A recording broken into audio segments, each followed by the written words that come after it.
There's a quiet, dangerous erosion that can happen in love if we're not careful. It doesn't always start with something obvious. Sometimes it begins with a small compromise that seems harmless. You skip the book club to make dinner. You stop talking about your goals because he rolls his eyes when you do. You don't wear that bold lipstick anymore because he said it was too much. Little by little, you start folding yourself into something smaller, more manageable for him. And before you know it, you're looking in the mirror wondering where you went. Let me tell you something. You don't need to disappear to be loved. You don't need to water yourself down to be digestible. A love that requires you to mute parts of yourself is not love, it's performance. And living like that is exhausting. Your identity, your voice, your passions, your weird quirks, your loud laugh, your need for quiet moments, your desire for adventure, your boundaries, all of that is sacred. It took years to become the woman you are. Every scar, every triumph, every messy chapter built you. You earned that identity. No man, no relationship, no love story is worth undoing that. You were not born to be somebody's shadow. You were born to stand in your light. And if someone loves you, truly loves you, they will want to know all of you, not the edited, curated, convenient version, the real you. Because real love doesn't require self-erasure, it invites self-expression. So ask yourself, am I becoming more of myself in this relationship or less? Do I feel seen or do I feel edited? Am I free to take up space or do I feel like I'm walking on eggshells? If you're bending so much that you're breaking, it's time to stop. You can be soft and strong. You can be loving and firm. You can care for someone deeply and still refuse to abandon yourself in the process. Your identity isn't negotiable. It's not up for debate. It's not something you put on the shelf in exchange for affection. It's the most valuable thing you own, and the right man won't be intimidated by it. He'll stand beside it, celebrate it, protect it right alongside you. You never have to apologize for being whole, and you sure as hell never have to disappear to be chosen. Would you like to go deeper on any of the other points too? Ambition in a woman can be a radical thing. Society still has this strange way of telling women in 1,000 subtle and not so subtle ways that wanting more makes us too much, too driven, too loud, too independent, too focused on our careers, too busy to be soft, too goal-oriented to be loving. But here's the truth. There is nothing unlovable about your ambition. Your dreams are not a character flaw. Your drive is not a threat. Your vision for your life, the one where you show up fully, take up space, break barriers, and do the damn thing, is not something you need to explain, defend, or apologize for. And yet so many women do. We tiptoe around our accomplishments so we don't seem intimidating. We downplay our goals so we don't emasculate anyone. We put our dreams on the back burner because someone told us that being successful and being loved are somehow mutually exclusive. Let's set the record straight. Ambition and love are not enemies. A woman can build empires and build a home. A woman can raise her voice and raise a family. A woman can lead the meeting and still be soft, vulnerable, nurturing, kind. You don't have to choose between power and partnership.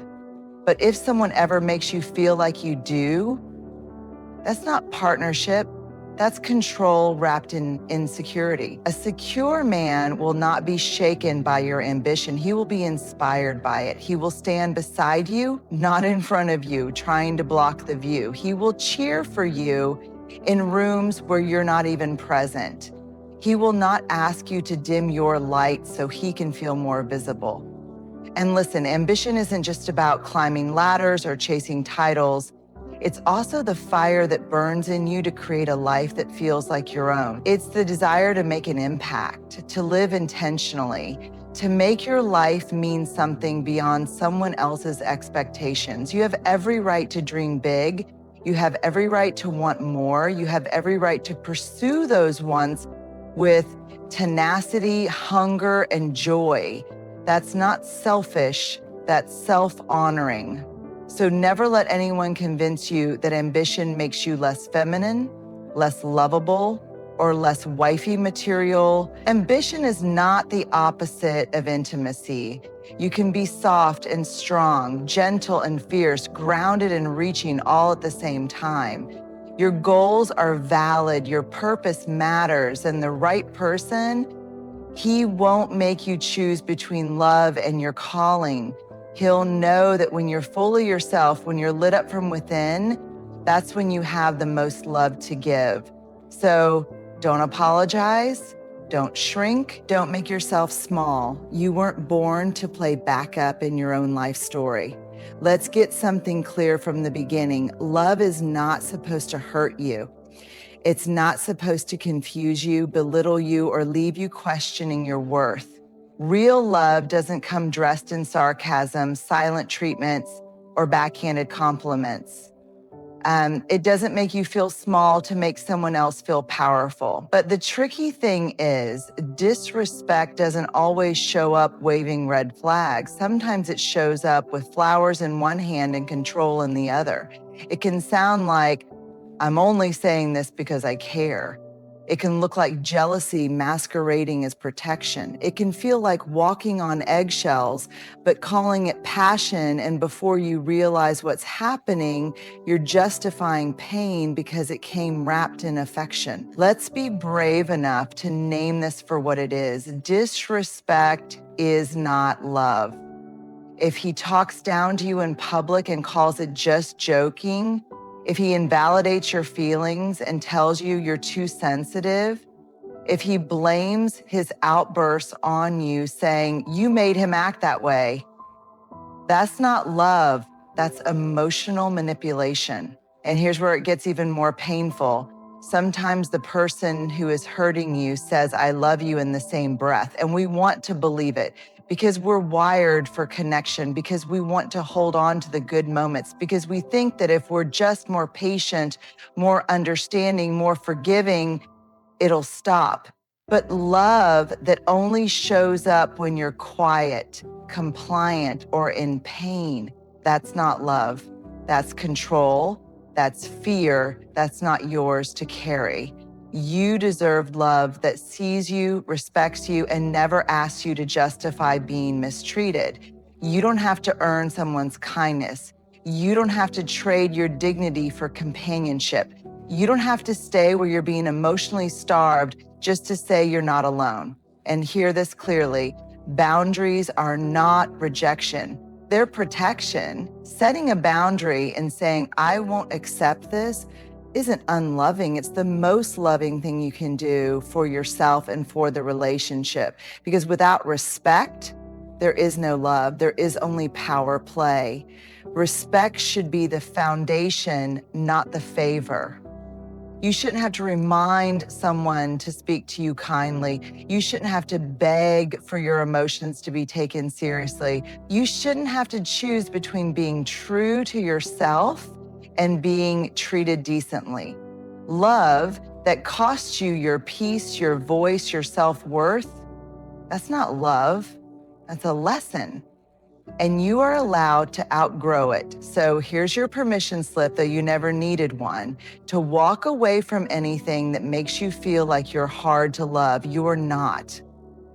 You are not too much. You are not too emotional. You are not too needy. You are a human being with needs, with feelings, with value, the kind of love that lasts, that lifts you up, that grows with you. It never asks you to tolerate being torn down. So promise yourself this: never again will you confuse pain for passion. Never again will you excuse cruelty just because it followed an I love you. Never again will you call something love when it feels like survival, because the moment you recognize your worth, that's the moment you stop settling for anything less than respect, tenderness, and truth. There's a quiet kind of burnout that happens when you're always the strong one in the relationship, the one who holds space, the one who listens, supports, fixes, reassures, the one who becomes his emotional compass, his safe place, his therapist, his anchor. while your own needs stay buried under the weight of his. Let's call it what it is, emotional labor. And too often, women are expected to carry all of it, silently, selflessly, endlessly. Now listen, love does mean showing up. It means being present through the hard days. It means holding space when your partner is struggling. It means being someone he can lean on, but not someone he leans entirely on. There's a difference between being supportive and being someone's emotional dumping ground. You are not his therapist. You are not his rehab center. You are not responsible for healing wounds that were there long before you arrived. If every conversation revolves around his stress, his past, his fears, if you're constantly managing his moods, his triggers, his silence, if you've become the emotional glue, keeping things from falling apart, that's not balance, that's emotional exhaustion. And here's the painful part. Sometimes we tell ourselves that's love, that it's noble, that if we're just patient enough, nurturing enough, calm enough, he'll finally feel safe enough to do the work himself. But here's the truth that hurts before it heals. You can't do the work for him. You can't heal what he won't even admit is broken. You can't be the reason he finally confronts his childhood trauma. You can't make him emotionally available if he's chosen to stay shut down. That's his work. And real partnership, it means both people doing their emotional labor. It means taking responsibility for your own healing. It means not using your partner as a shield from your own self-awareness. It means saying, I love you, but I also love myself enough not to carry what's not mine. You deserve to be heard too. You deserve to be held too. Your emotions matter just as much. Your needs are not a burden. They are a part of the relationship. If you're constantly tending to someone else's storm and never allowed to name your own rain, that's not intimacy, that's imbalance. And over time, that imbalance will leave you emotionally bankrupt. Here's what love looks like. He's willing to do his own work. He's able to sit in discomfort without making it your job to fix it. He's emotionally curious, not just emotionally needy. He sees your boundaries not as rejection, but as part of healthy connection. Being a safe space for someone is beautiful, but you can't be the whole house. You can't build a life with someone who refuses to pick up a single tool. So ask yourself, do I feel emotionally safe in this relationship or just emotionally responsible? Am I being met or am I constantly giving? Because partnership is not about carrying each other. It's about walking beside each other. And the moment you start carrying all the weight alone, you're not in a relationship. You're in a one-woman rescue mission. So let this be your reminder. You are not required to break yourself open just to hold someone else together. Your love is a gift, not a bandage. You are allowed to say, I love you, but I won't carry this alone. And the right person will say, you shouldn't have to.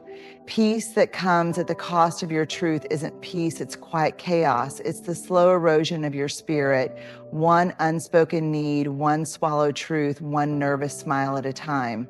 Let's talk about what really happens when women silence themselves in relationships just to keep the peace. It usually doesn't happen all at once. It starts small. You don't bring something up because it's not worth the fight. You don't speak your frustration because he's stressed out already. You don't ask for what you need because you don't want to seem needy. You feel the tension in your chest, but you brush it off as sensitivity. You bite your tongue so often that eventually you forget the sound of your own voice. And slowly, without realizing it, you become the peacekeeper. But here's the truth, and it might sting. When you silence your truth to keep someone else comfortable, you're not preserving peace, you're preserving power and balance. You're training your nervous system to believe that your discomfort is a small price to pay for someone else's convenience. That's not love, that's not connection, that's survival. You should never have to compromise your voice to be seen as easy to love. You should never feel like being fully honest will push someone away, because in a healthy relationship, speaking your truth doesn't destroy peace, it creates it. Let's be really honest. It takes courage to speak up, to say, that hurt me, to say, I'm not okay with that, to say, I need more from you. It takes guts to risk the temporary discomfort of conflict for the long-term integrity of the relationship. But conflict isn't the enemy. Avoidance is, resentment is, performing instead of participating. That's what fractures connection. If your truth can't exist in the relationship, then the relationship doesn't actually see you. It sees a curated, edited version of you that keeps things calm, polite, undisturbed. But you were not born to be agreeable at the expense of your truth. Your voice matters, even when it's messy, even when it trembles, even when you don't have all the perfect words, because using your voice is not about confrontation, it's about self-respect. And if someone truly loves you, they won't punish you for speaking up. They won't gaslight you into silence. They won't withdraw love to manipulate your words. The right relationship won't demand your silence. It will invite your truth. It will make space for your needs, not make you feel like they're an inconvenience. It will grow stronger through honest conversations, not crumble under the weight of them. So if you're holding your breath around someone just to keep the peace, ask yourself, whose peace are you really protecting? Because your voice is not too loud, your feelings are not too much, your truth is not a threat. And your silence should never be the price of intimacy. So speak, even if your voice shakes, even if your hands tremble, even if you're afraid. Speak, because your peace is not real if it depends on your silence. Let me know if you'd like me to expand Never Stay Where You're Not Growing next. I'm happy to keep going in this flow. Sometimes the hardest thing to admit is that love alone isn't enough. You can care for someone deeply, you can have history, chemistry, shared memories, you can laugh together, sleep beside each other, even say, I love you every single day and still be stuck, because love without growth is a kind of quiet suffocation. There's this myth that once you find someone, you're supposed to just stay loyal, stay committed, stay even when you've outgrown the version of yourself that chose them, stay even when you've started shrinking just to fit into the same story. But here's the truth it takes courage to speak. Staying in a relationship where you're no longer growing is not loyalty, it's self-abandonment. A relationship should be a garden, not a cage. It should challenge you to evolve, not chain you to old patterns. It should be a space where your dreams are spoken out loud and met with encouragement, not eye rolls. Where your boundaries are respected, your voice is heard, and your evolution is celebrated, not tolerated. You are not meant to stay small just to keep someone else comfortable. You are not here to pause your purpose to protect someone else's pride. You don't need to dim your light so they don't feel overshadowed. Growth can be uncomfortable. It can mean setting boundaries. It can mean changing your habits, your mind, your direction. And yes, it can mean outgrowing people who are unwilling or unable to grow with you. But let's be honest, we've been taught that leaving is failure, that staying no matter what makes you strong, that compromising your truth for the sake of making it work is admirable. But here's the deeper truth. Sometimes the bravest thing you can do is leave the space where you're wilting. Sometimes the greatest act of self-love is walking away from a relationship that no longer reflects who you're becoming.